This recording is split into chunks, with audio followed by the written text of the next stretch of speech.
오늘 말씀은 함께 드리는 예배로 여러분들과 말씀을 나누려고 합니다. 이 자리에 나오니까 제가 너무나 부끄럽고 쑥스럽습니다. 땀도 많이 나고요. 지금 어떻게 해야 될지 모르겠습니다. 제 손은 어디를 향해야 될지 모르겠고, 그럼에도 불구하고 오늘 이 시간 함께 은혜 받는 시간 되기를 소망합니다. 우리 침례신학교는 저는 공공학번으로 입학을 하였습니다. 그 중에서 저는 샤마 동아리라는 찬양 동아리를 들게 되었습니다. 그때 우리 공공학번들 모여서 밴드를 만들었는데 밴드 이름이 노바떼리였습니다. 뭐라고요? 노바떼리. 배러리도 있는데 하필 노바떼리였습니다. 우리 친구들은 이렇게 노바떼리라는 이름을 들고 저의 동의 없이 열심히 사역하기 시작했습니다. 사역을 하던 중에 가장 기억이 남았던 것은 여고에 가서 저희들이 찬양 인도를 하게 되었을 때였습니다. 그때 한참 저는 잘 나갔습니다. 그래서 저도 모르게 우리 선배가 제 전화번호를 뿌리게 되었어요. 그래서 저는 일주일 동안 전화를 사용하지 못할 정도로 많은 전화가 왔습니다. 제 자랑이었습니다. 아무도 알아주지 않는 것 같아서 제 자랑을 잠깐 해보았습니다. 신앙생활을 하다 보면 친구들과는 신앙생활을 같이 하는 것이 너무나 즐겁지만 가족들과 신앙생활을 보내는 것이 참으로 어려운 것이 현실이 아닌가 생각이 되어집니다. 오늘 말씀을 보면 시편 128편은 성전에 올라가는 노래라는 소제목을 가지고 있습니다. 그래서 이스라엘 남자들은 절기가 되면 예루살렘 성전에 제사를 드리기 위해서 가족들과 올라가는 내용을 이야기하고 있습니다. 그리고 예루살렘 성전에 오를 때쯤에 많이 지쳤지만 그럼에도 불구하고 그들은 기쁜 마음으로 노래하며 예루살렘 성전에 올라갔습니다. 오늘 시편은 예루살렘 성전에 오를 때 부르던 노래 중에 하나입니다. 오늘 말씀 통해서 사람들이 성전에 오르면서 어떠한 노래를 불렀는지 알 수가 있습니다. 첫 번째로 그것은 어떤 이가 복 있는 사람인지, 두 번째로는 복된 가정이 어떤 모습인지 알려주고 있다는 것입니다. 이스라엘 사람들은 하나님께 예배를 드리기 위해 성전을 오르면서 하나님께서 복된 가정을 주셨음을 고백하며 하나님께 노래를 했다는 것입니다. 여러분들은 교회에 오시면서 어떤 노래를 부르셨나요? 우리가 하나님을 예배하러 오시는 길에서 복된 가정을 주신 것을 고백하며 노래로 하나님께 불러드릴 수 있다면 그것 자체가 복인 줄 믿습니다. 여러분은 어떤 가정이 복 있는 가정이라고 생각하십니까? 모든 가정은 행복한 가정이 되기를 원합니다. 부모나 자녀들이나 집안 모두 행복한 가정이 되기를 원합니다. 불행하기를 원하는 가정의 이론은 전혀 없습니다. 그렇다고 모든 가정이 행복한 것은 아닙니다. 가정 안에서 늘 문제가 있고 집안에서 행복을 느끼기보다 불행함을 느끼면서 다른 것을 찾으면서 행복을 찾는 사람들도 있을 것입니다. 사랑의 가정을 원하지만 미움이 있고 따뜻한 가정을 원하지만 냉랭한 가정의 모습을 보면서 어떻게 해야 할지 몰라 안타까워하는 것이 우리의 모습입니다. 그럴 때 관심을 우리가 가져야 될 것은 우리 각자가 원하는 행복한 가정이 아니라 하나님께서 각 가정에 이루고자 하시는 복의 모습이 무엇인지 관심을 가져야 된다는 것입니다. 왜냐하면 각 가정들은 사람이 만든 것이 아니라 하나님께서 만드신 가정이기 때문에 그렇습니다. 여기 계신 분들 중에서 자신이 아버지와 어머니를 택해서 태어나신 분들이 없으실 것입니다. 부모도 마찬가지입니다. 어떤 자녀가 태어났으면 좋겠다고 태교도 하고 기도를 하겠지만 지금 자녀가 내 원하는 모습의 자녀라고 장담할 수가 없습니다. 그래서 어떤 자녀는 부모님이 내 마음에 들지 않아서 투정 부리기도 하고, 어떤 부모님은 자녀들이 자신의 뜻대로 해주지 않기 때문에 잔소리하며 체벌하기도 합니다. 그래서 저는 우리 어머님의 국자를 싫어합니다. 무섭습니다. 밥 먹을 때면 항상 국자가 옆에 있었습니다. 안 먹을 때면 국자가 날라왔습니다. 그런데 가정 안에서 각자 가진 뜻을 이루고자 할 때 우리는 불행해지게 된다라는 것입니다. 가정은 말이죠, 각자의 뜻을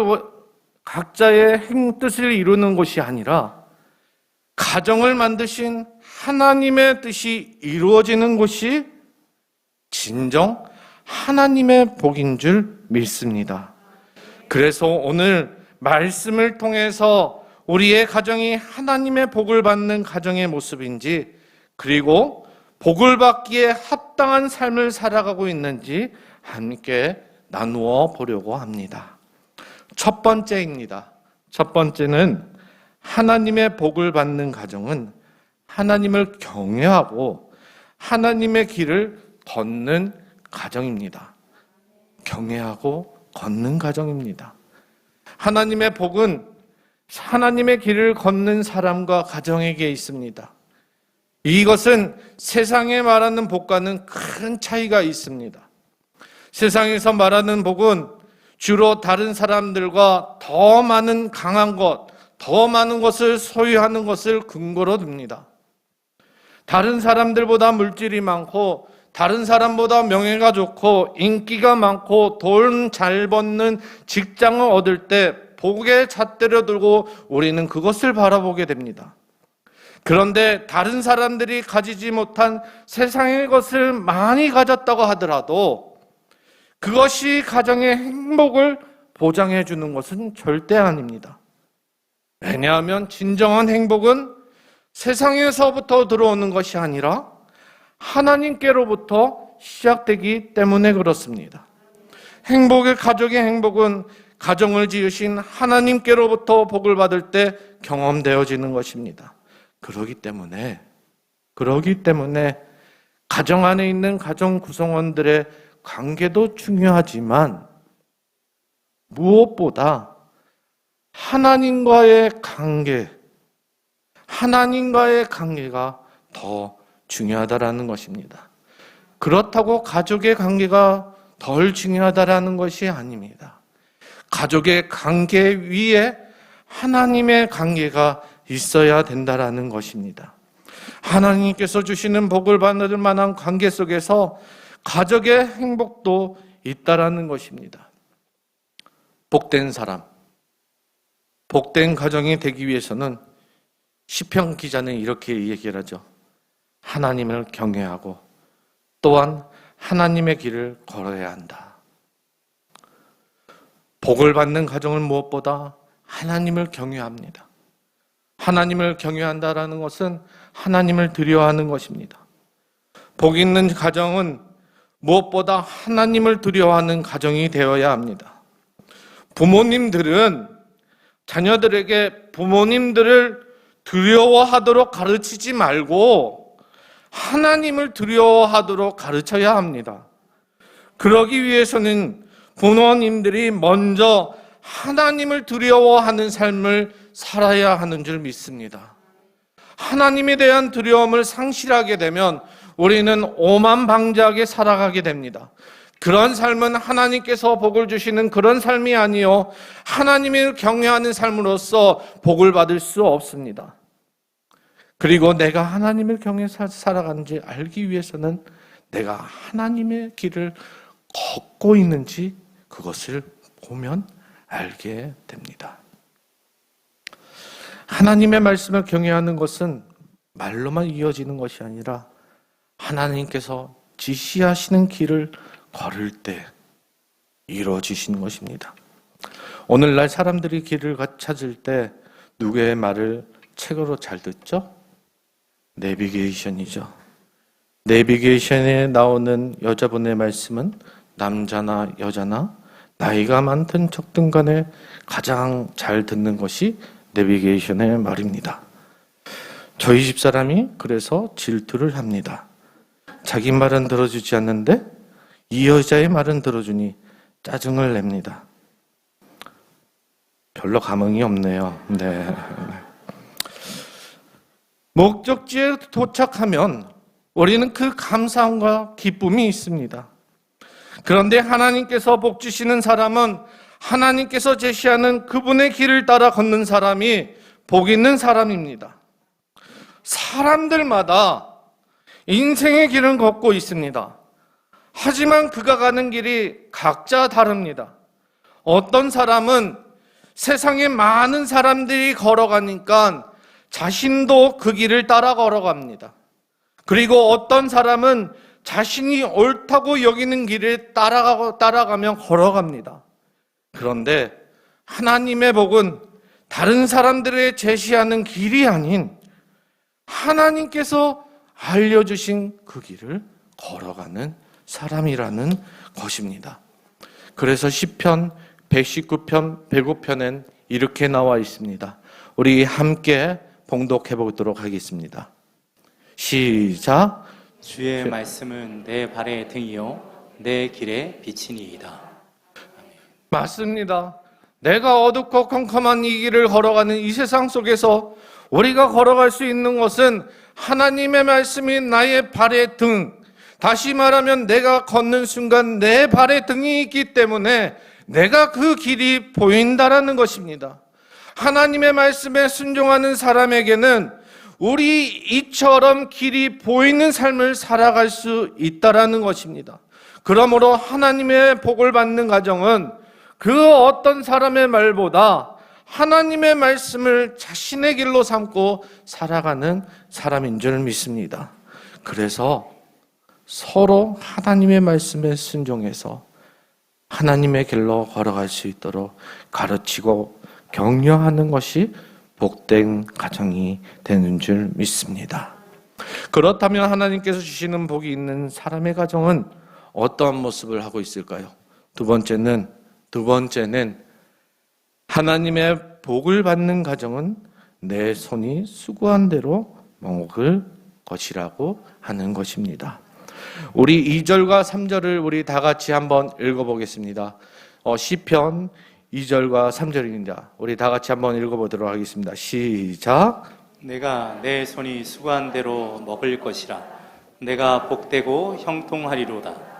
내 집 안방에 있는 내 아내는 결실한 포도나무 같으며 내 식탁에 둘러 앉은 자식들은 어린 감람나무 같으리로다. 아멘. 아멘. 오늘 말씀 지금 첫 번째는 무엇이냐? 남편에 대한 이야기를 하고 있습니다. 남편에 대해서 이야기할 때 어떤 것을 하냐? 수고한 대로 걷는 자가 바로 남편이라는 것입니다. 여러분들 자신이 수고한 대로 먹는 것이 복이라는 말에 동의하십니까? 동의하십니까? 진짜 그러신가요? 제가 한번 이야기를 해보겠습니다. 두 농부가 있었습니다. 행복하게 밭을 갈구며 살았습니다. 둘 다 밭에 나가 농사를 지며 사는데 어떤 한 농부가 밭을 갈다가 곡괭이를 질을 하다가 툭 쳤는데 그곳에서 건물이 콜콜콜콜 나오기 시작했습니다. 땅을 파다 보니 그것이 석유라고 인정을 받게 되었습니다. 두 사람 중에 한 분이 석유를 얻게 된 것입니다. 그러면 여러분은 누가 더 복을 받은 사람처럼 여겨집니까? 뭐예요? 누구입니까? 석유입니까? 정말 그렇습니까? 둘 다 복 받는 사람일 수도 있고 그렇지 못할 사람일 수도 있습니다. 그런데 보통 사람들은 땅에서 유전이 나와야 복 받는 사람이고 수고하면서 일하는 하루하루의 삶을 대해서는 복이 없다라고 생각하는 것이 오늘날 우리의 문제입니다. 그러다 보니 오늘 열심히 수고하면서 살아가는 현재의 삶이 복된 것임에도 불구하고 그 복을 누리지 못하고 살아가는 것이 오늘의 현실입니다. 이스라엘 역사를 보면은 참으로 안타까움이 있습니다. 이스라엘 역사에서 보면은 수고한 만큼 제대로 먹지 못할 때가 너무나 많습니다. 애굽에서 노예로 살 때는 애굽 사람들한테 다 뺏기고 말고요. 가나안 땅에 나라를 세웠을 때는 다른 나라의 속국이 되어서 그 나라에게 모든 것을 빼앗겼습니다. 때로는 땅에 기근이 생기면 그 기근으로 인해서 자신들이 먹을 것이 없었습니다. 그래서 성경에서는 내가 수고한 대로 먹을 수 있다는 것은 하나님의 보호하심이 있을 때만이 가능하다라는 것이에요. 믿으십니까? 수고하고 너희들이 그 거친 것으로 너희들이 먹는다라는 것은 하루하루가 하나님의 보호하심이 있는 것이요, 그 보호하심대로 너희들이 인도함을 받는다라는 것입니다. 여러분들 광야에서 하나님께서 만나를 주십니다. 만나 아시죠? 광야에서 만나를 먹는데 몇 년을 먹을까요? 40년을 먹습니다. 크게 좀 대답을 해줘봐요. 저야 포항에서 왔고 이런 거 답답해요. 지금은 그냥 40년. 대답을 크게 해주세요. 몇 년이요? 맞아요. 40년이요. 이래야지 제가 하죠. 40년이에요. 40년 동안 어떻게 먹었나요? 매일매일 먹었어요. 여러분들 매일매일 먹을 수 있나요? 저는 저희 어머니가 볶음밥을 해줄 때가 가장 무섭습니다. 특히 멸치가 들어간 볶음밥이 시작되면 한 달 내내 볶음밥을 먹습니다. 죽을 것 같죠? 한 가지를 오래 먹는다는 것은 너무나 괴롭고 힘든 일입니다. 그 반찬이 다 없어질 때까지 볶음밥은 끝나지 않습니다.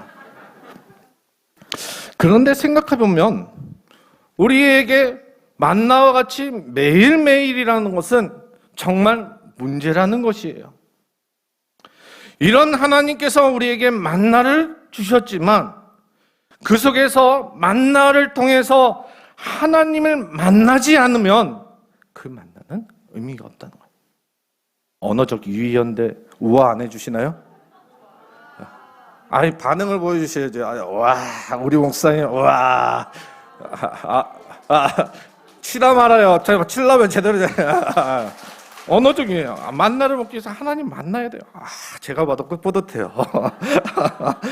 만나를 먹을 줄 알아야 됩니다. 40년 동안 매일 먹은 그 만나가 하나님을 만나지 않으면은 그 은혜가 없다라는 것이에요. 우리 속에서 매일 되는 그 삶이 우리가 지겹고 끔찍할지라도 그 속에서 하나님을 만난다라면 우린 그 속에서 하나님의 보호하심과 은혜하심을 얻을 수 있다라는 것입니다. 우리 남편에게는 그런 은혜가 하루하루가 은혜가 되어야 되는 줄 믿습니다. 우리에게 수고한 자들에게 우리 박수 한번 보내주십시다. 우리 아버님들께 수고하셨습니다. 그래서 전도서 3장 13절은 이렇게 얘기합니다. 전도서 3장 13절입니다. 우리 다 같이 한번 읽어보겠습니다. 시작. 사람마다 먹고 마시는 것과 수고함으로 낙을 누리는 것이 하나님의 선물인 줄을 또한 알았도다. 아멘. 사람이 손으로 수고하고 그 수고한 대로 먹는 것이 복이며 하나님의 선물인 줄 믿습니다. 요즘 사람들이 직업을 고르거나 어떤 일을 시작할 때 기준으로 삼는 것이 무엇이냐? 자신의 수고에 비해서 더 버는 것을 추구합니다. 그래서 악한 일도 서슴지 않고요, 다른 이들에게 거짓말하기도 합니다. 다른 사람에게 해를 줄 수 있는 물건을 팔기도 하고요, 다른 사람을 학대하고 착취해서 자기 것을 채우려고 합니다.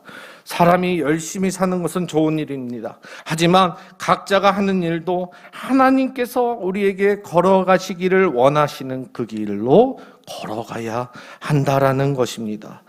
하나님께서 제시하는 길을 벗어나서 하는 일은 하나님의 복을 잃어버리기 마련입니다. 그러니 부모는 세상의 헛된 것을 쫓아 살아가지 않고 하나님의 길을 따라 열심히 수고하는 모습을 자녀들에게 보이며 가르쳐야 한다라는 것입니다. 그게 아비의 모습입니다. 세 번째입니다. 세 번째, 그러면 복된 아내와 자식은 어떤 사람입니까? 남편은 하나님의 길을 따라 열심히 수고하여 가족들을 먹여 살립니다. 그리고 가정 안에는 누가 있냐? 아내와 자녀가 있습니다. 그런데 복된 가정의 아내를 보면 안방에 있는 결실한 포도나무와 같다라고 합니다. 그리고 식탁에 들려있는 자녀들을 보면서 어린 감람나무와 같다라고 표현을 합니다. 우리 영기에서는 가장 유명한 게 무엇이 있나요? 복숭아, 딸기, 오이. 제가 더 잘하나요? 이 팔레스타인 지역에서는 가장 유명한 것이 두 가지가 있었습니다. 하나는 포도였고 하나는 감람나무였습니다. 이것이 최고의 고가였고 수입도 좋고 이처럼 기쁜 것이 없었습니다. 아내는 안방에 있는 결실한 포도나무와 같다라는 것은 열매를 많이 맺는 포도나무라는 이야기입니다.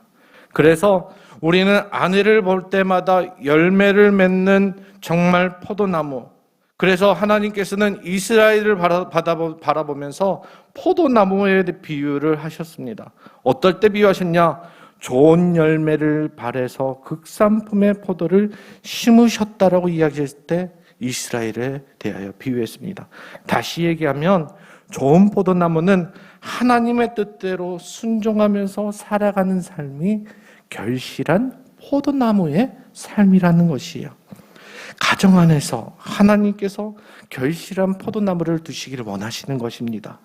그래서 아내를 가정에 두셨습니다.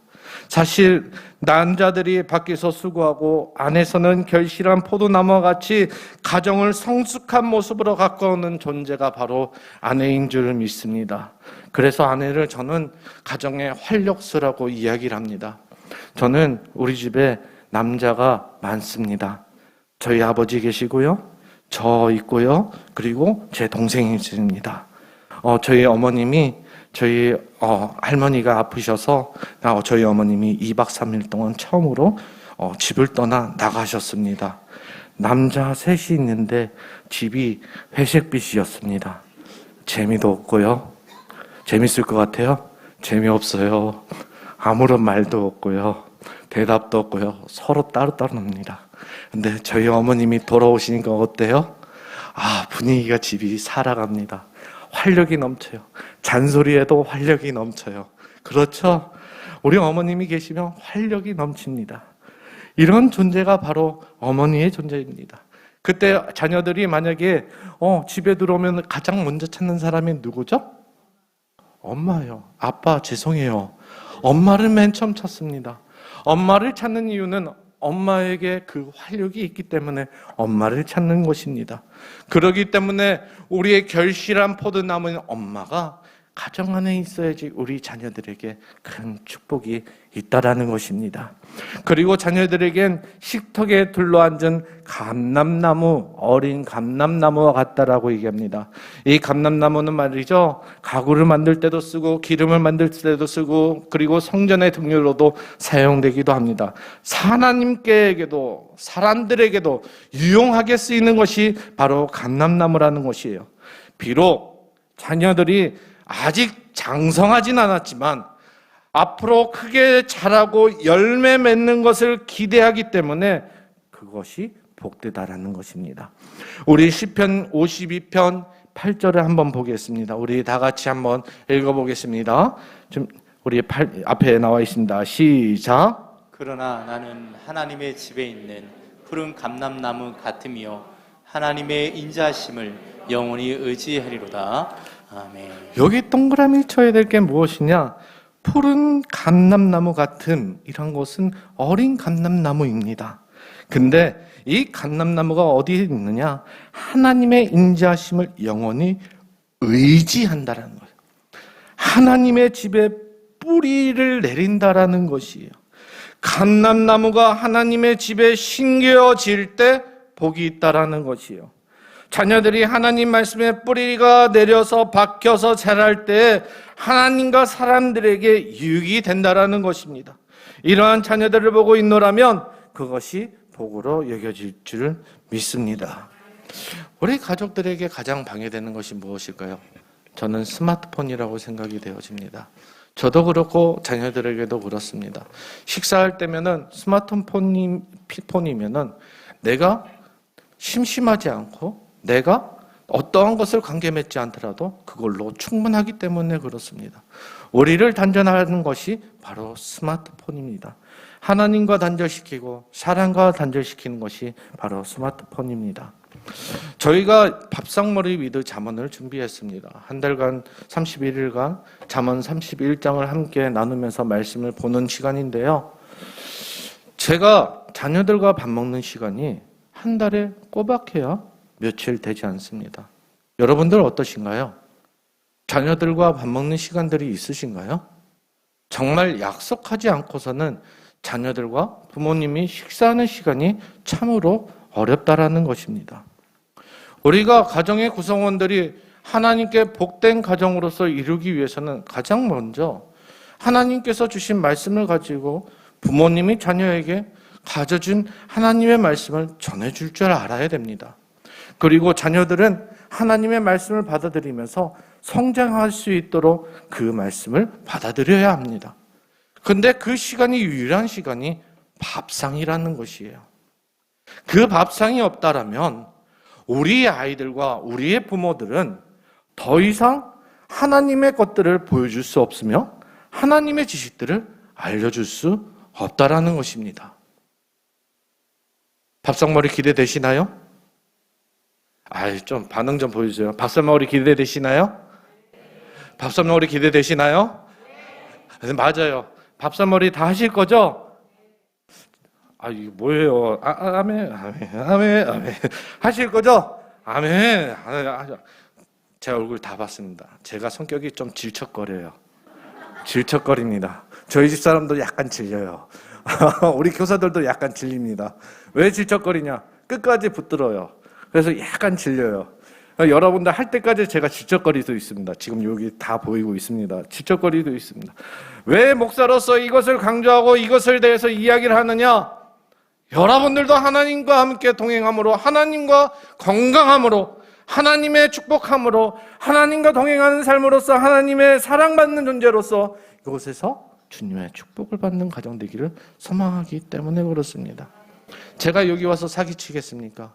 여러분들과 함께 하나님의 길을 동행하는 저와 여러분 되시기를 소망합니다.